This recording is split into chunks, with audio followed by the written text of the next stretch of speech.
শারদীয় দুর্গাপুজো উপলক্ষে টানা 4 দিনের ছুটিতে পর্যটকে মুখর কক্সবাজার। আমরা একটু কক্সবাজারের আরো খবর জানতে চাই। কক্সবাজার থেকে আমাদের সহকর্মী ইরফানুল হাসান যোগ দিচ্ছেন। ইরফান, কক্সবাজারে ছুটিতে পর্যটকদের ভিড় কেমন আমাদেরকে জানাবেন। যারা বেড়াতে এসেছেন কি বলছেন তারা?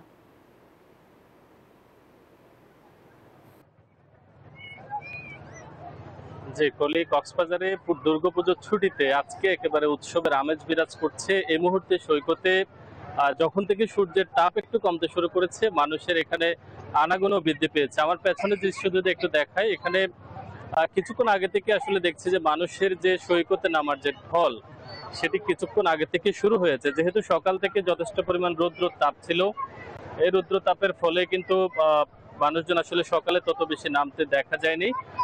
এখন থেকে কিন্তু সৈকতে একেবারে মুখর দেখা যাচ্ছে পর্যটকের। হোটেল মোটেল যে মালিক সমিতি আছে তাদের সাথে আমরা কথা বলেছি, তারা আমাদেরকে যেটা জানিয়েছেন যে এই মুহূর্তে কক্সবাজারে 5 শতাধিক হোটেলের প্রায় 60 থেকে 70% হোটেলের রুম ইতিমধ্যে বুকিং হয়েছে এবং সব মিলিয়ে বলা যায় যে প্রায় লাখের কাছাকাছি পর্যটক আগামীকাল থেকে সমাগম হওয়ার সম্ভাবনা দেখা দিয়েছে।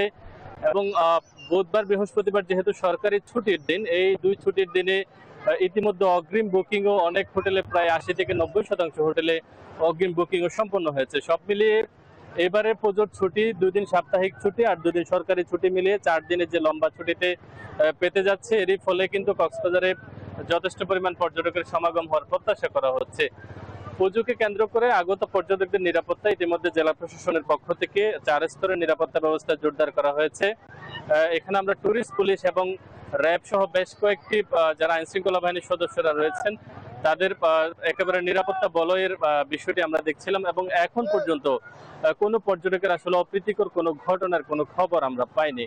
এই ছিল দুর্গাপুজোকে কেন্দ্র করে কক্সবাজারের সার্বিক পরিস্থিতির সবশেষ খবরাখবর। ইরফান, অনেক ধন্যবাদ আপনাকে আমাদের সঙ্গে যুক্ত হওয়ার জন্য। বান্ডেল থাকলে প্রতি সেনমানিতে টাকা বাঁচবে। বিকাশ সেনমানি বান্ডেল কিনে জিতুন প্রতি লেনদেনে।